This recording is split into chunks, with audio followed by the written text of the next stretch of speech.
Connie Brown here with Outward Spiral Hoop Dance. Just wanted to talk for a minute about hoop sizing and help give some insight to some new hoopers out there that are trying to find the right size for them. So I began hooping in 2007. That was about 13 years ago. And the common way of sizing at that time was to stand the hoop in front of you, and the hoop would come to about your navel to nipple height. So this is what we were doing about 13 years ago and probably before then, and since then it seems like that's kind of stuck around, but it's really a little outdated, and I wanted to just add some insight into why that is. So when you're measuring this way, you're measuring vertically. And really, the only time that we need to worry about measuring vertically is when we're doing vertical hooping, because this is going to affect whether or not, the hoop is like hitting the floor if I was a little bit shorter and I would have to lift my arm up. But if you're looking to find a hoop that's appropriate for waist hooping and rotating around your waist, then really the measurement that you want to be taking is horizontally. So, and in the case of waist hooping, you want to take a measurement from around the waist.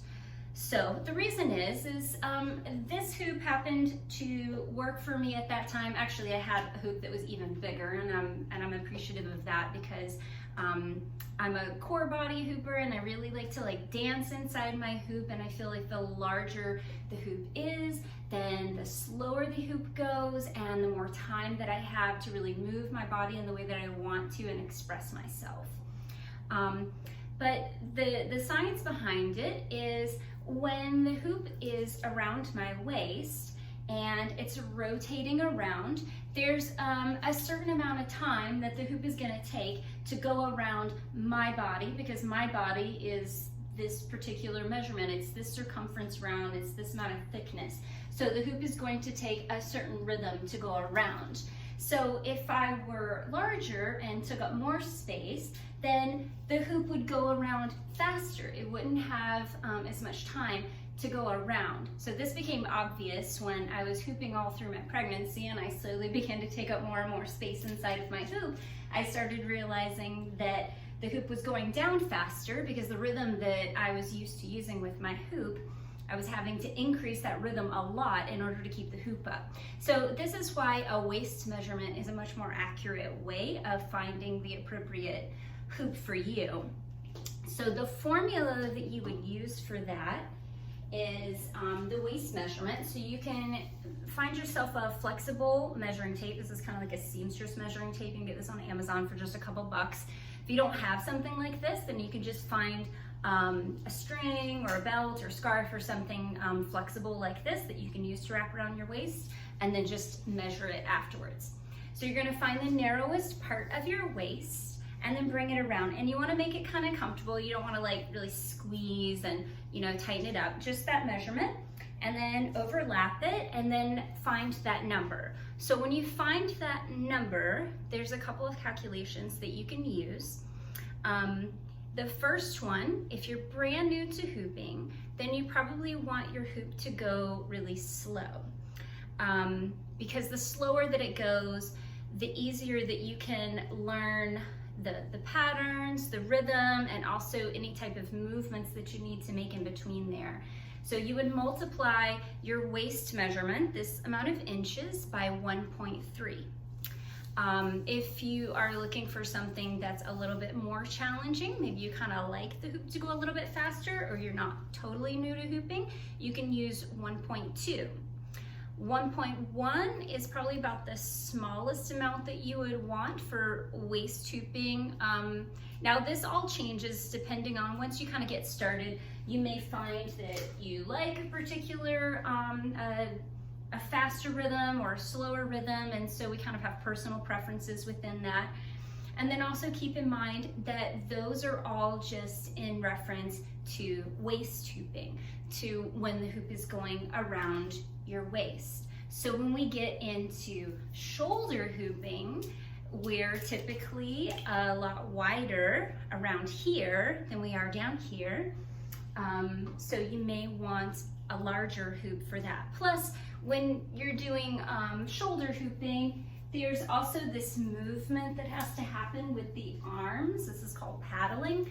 So in order to have a little bit more space for that. So shoulder hooping, you probably want an even larger hoop to learn that on and to get comfortable with. Plus you've got the case of, you've got the quintessential square peg in a round hole. So you're having to make those movements to move around in. So basically that is the equation that you want to use for getting started with waist hooping. Now, if you just want to do off-body hooping, the equation is going to be a little bit different.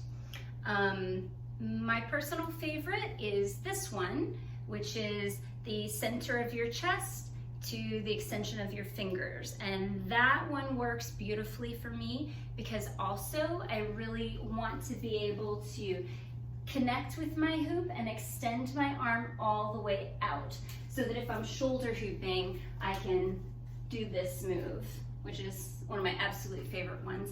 And that should usually work for off body. Now, if you're doing like really technical stuff, like you're wanting to do like coin flips, you want to make sure that the hoop can pass in front of you here. So if my chest was extended out a little bit more, because this is just passing this perfectly, you may want a little bit smaller hoop for that. Also, if you like to do wedgies, which are not something that I really like to do, but this hoop would be appropriate for that. You measure your inseam, so that's from the bottom of your foot to the top of your crotch or the bottom of your crotch, and you can actually add a couple inches onto that because it's not like a wedgie. You're not actually like on top of it. It's just slightly forward. So as long as you're able to kind of do this, then that would be appropriate. Like this one is a 38, so this one would not work very well for wedgies. So let's see. Yep, I think that's about it for the off body.